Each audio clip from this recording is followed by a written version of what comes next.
What is going on, my dudes and dudettes? It's Sean here with Arsena Serpentarium. I'm just chilling with my 4Gene girl here.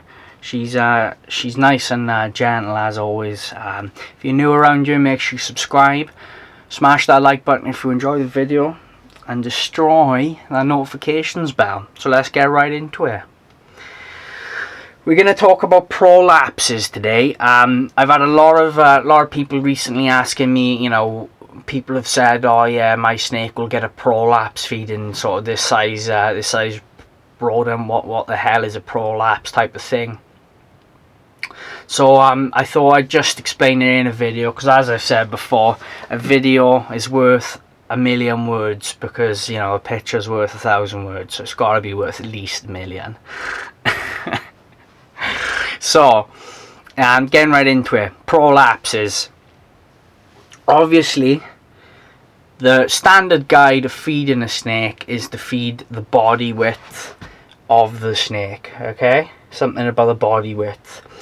If you go a little bit bigger than that, you'll be alright. But if you go, say, twice, 3 times the size of that, and the snake actually swallows the meal, obviously regurgitation is going to be a big risk there.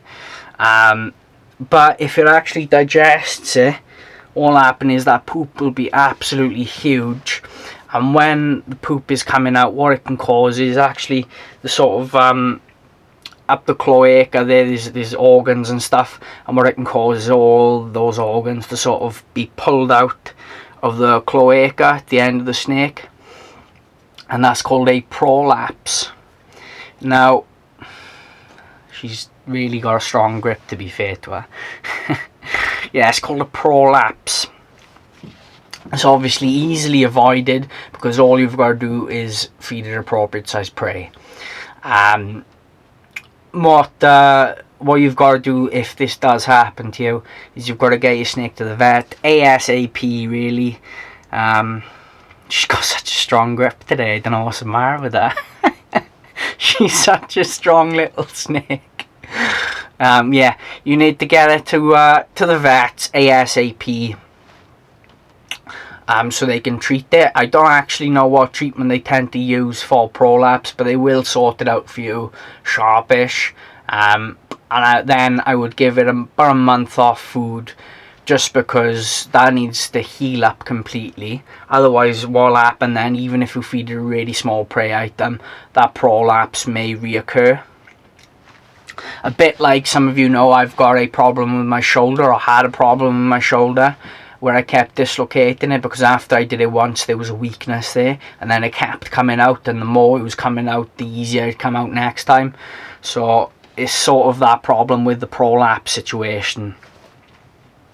You can actually get some snakes that are prone to prolapses, and they're just born like that. You know, they might reach an age, even if you don't feed them a massive prey item, they might have a small prolapse. Obviously you still need to get it to the vet, but you know, with chronic prolapses, ultimately you're probably going to have to get the animal put down, because it's just going to keep happening and keep happening.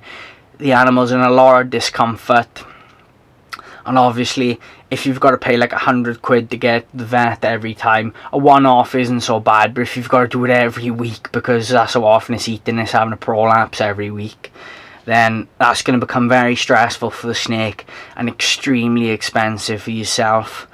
And then, you know, you've got to sort of weigh up the suffering of the snake and the personal cost to you and your collection, versus, you know, getting the snake put down. Or you could take it to a rescue if it is a chronic prolapse, and maybe they'll cover it, but most rescues probably won't cover that.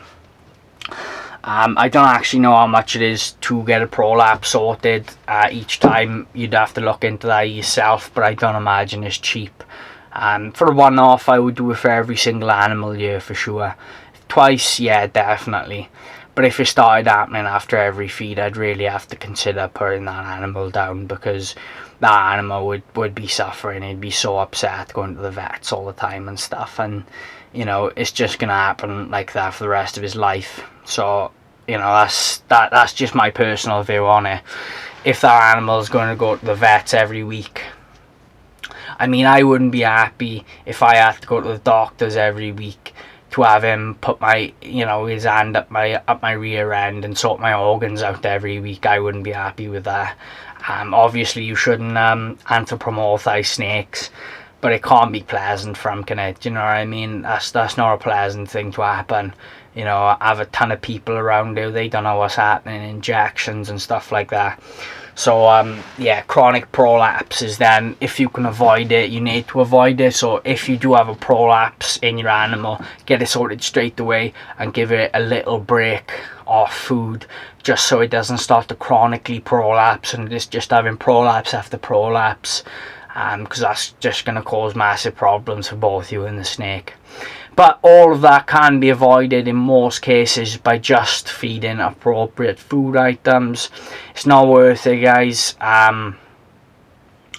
You know, I've heard some horror stories. I've had some nasty things happen myself because of feeding too large of a meal.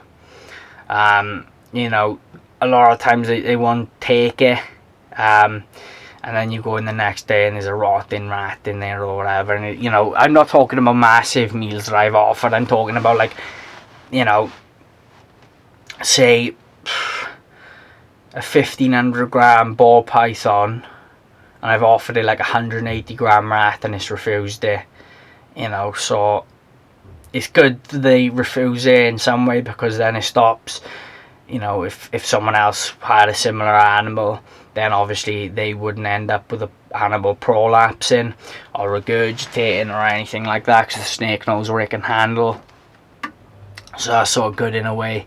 But you know, it's just not worth it. It seems to be happening more and more on Facebook, with people having prolapses, you know, showing pictures of it and going, oh, what's happened to my snake and such.